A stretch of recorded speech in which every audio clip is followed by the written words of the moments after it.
dan semangat bagi rekan-rekan mahasiswa. Saya Nurul Dwi Novika Rumsari, SPMSI, dosen pengampu mata kuliah Dasar-Dasar Penyuluhan Pertanian PNL 1302. Pada pertemuan ke-8 ini, kita akan membahas tentang adopsi inovasi. Nah, sebelum kita membahas tentang adopsi inovasi, saya akan mengingatkan kembali capaian pembelajaran mata kuliah ini. Capaian pembelajaran mata kuliah Dasar-Dasar Penyuluhan Pertanian PNL 1302 adalah yang pertama, mahasiswa mampu menjelaskan konsep dan ruang lingkup penyuluhan pertanian. Yang kedua, mahasiswa mampu menjelaskan unsur-unsur serta tahapan penyuluhan pertanian pada lahan suboptimal dan pertanian berkelanjutan.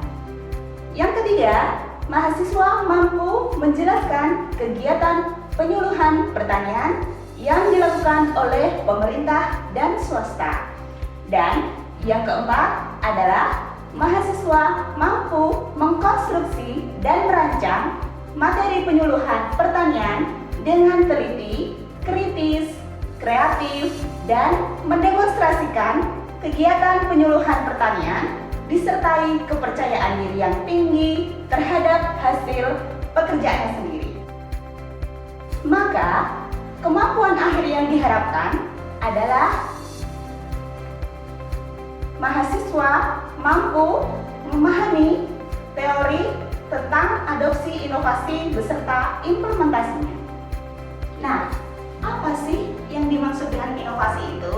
Nah, inovasi adalah suatu ide, praktek, atau objek yang dipandang baru oleh satu unit individu atau unit adopsi lainnya. Ada dua komponen dalam inovasi, yaitu gagasan atau ide, kemudian objek atau material. Contoh inovasi di bidang pertanian antara lain yang pertama, spray drone pestisida organik, kemudian ada juga biogas, ada juga cyber extension, ada juga produk UNED yaitu tebu transgenik, kemudian padi golden rice, dan sebagainya. Nah, setelah kita mengetahui tentang pengertian inovasi dan contoh-contoh inovasi, sekarang apa sih yang dimaksud dengan adopsi? Adopsi ialah suatu proses individu menggunakan atau menerapkan suatu inovasi. Nah, ada dua teori dalam adopsi inovasi. Apa saja? Yang pertama adalah teori tradisional. Yang kedua adalah teori pengambilan keputusan. Nah, teori tradisional dikemukakan oleh Eugene A. Wilming pada tahun 1952. Di dalam teori tradisional ini, proses adopsi ada 5 tahapan.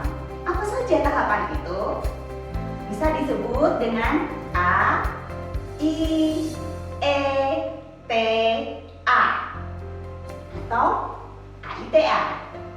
Yang pertama yaitu disebut tahapan kesadaran atau awareness.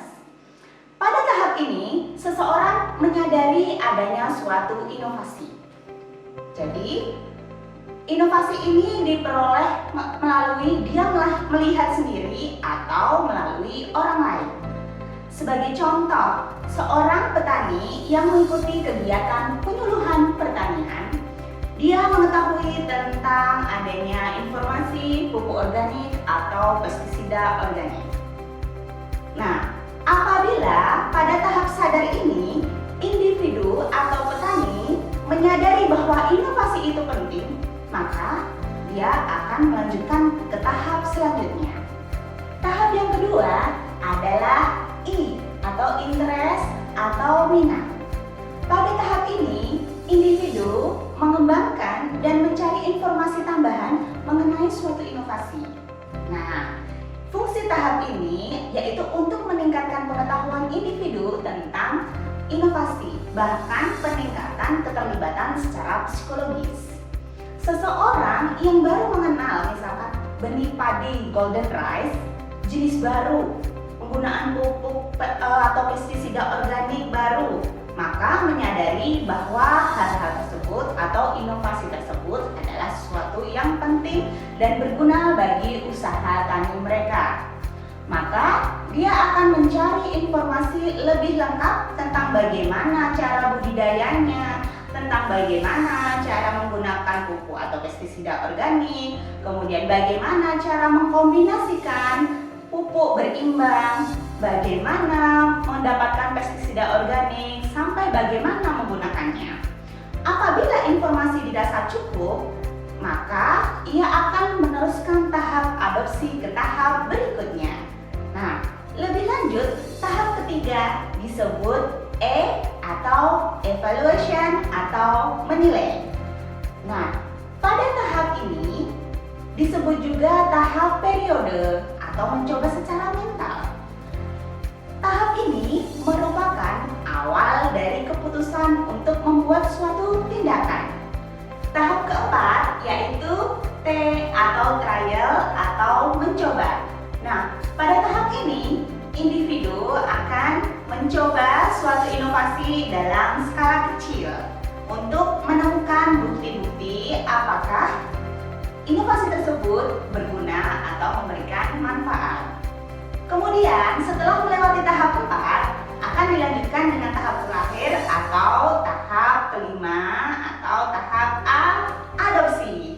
Nah, pada tahap ini seorang individu sudah menentukan untuk mengadopsi suatu inovasi. Itulah teori tradisional. Kemudian teori lainnya yaitu teori pengambilan keputusan. Kenapa muncul teori pengambilan keputusan? Hal ini dikarenakan bahwa yang pertama, teori tradisional mengungkapkan ada 5 tahapan adopsi. Namun, tidak selalu 5 tahapan ini berakhir dengan adopsi. Jadi, seorang individu bisa saja dia tidak mengadopsi, atau setelah proses adopsi ini dia berhenti mengadopsi. Kemudian yang lainnya adalah bahwa kelima tahapan ini terjadi secara berurutan. Tidak harus terjadi secara berurutan dari 5 tahap adopsi tersebut.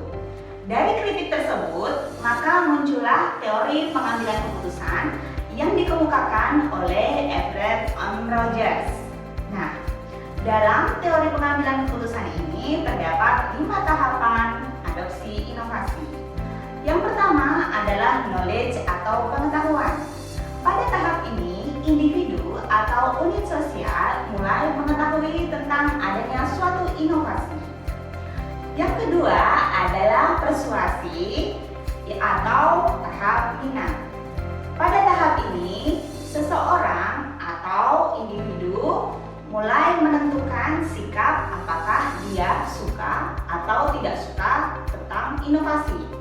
Ketika dia suka, maka dia akan menerapkan inovasi. Jika dia tidak suka, maka dia tidak akan menerapkan inovasi. Kemudian, tahap yang ketiga adalah tahap decision atau keputusan.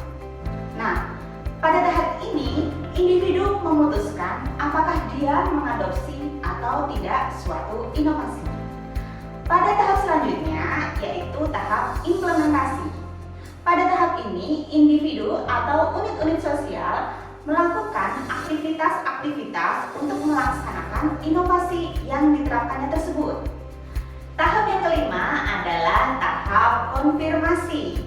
Setelah individu melaksanakan keputusan, maka tahap ini individu mengukuhkan kembali apakah dia akan terus mengadopsi atau berhenti atau melanjutkan. Nah, di sini ada yang disebut dengan discontinuance atau diskontinuasi.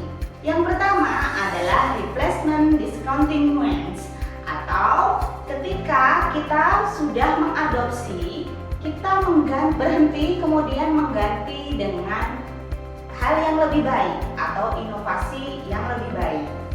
Yang kedua adalah enhancement discontinuance, yaitu ketika individu memutuskan untuk menghentikan adopsi karena ternyata dia tidak puas terhadap inovasi tersebut. Nah, itu adalah teori pengambilan keputusan. Nah, demikian pertemuan kita kali ini. Sampai jumpa di pertemuan selanjutnya.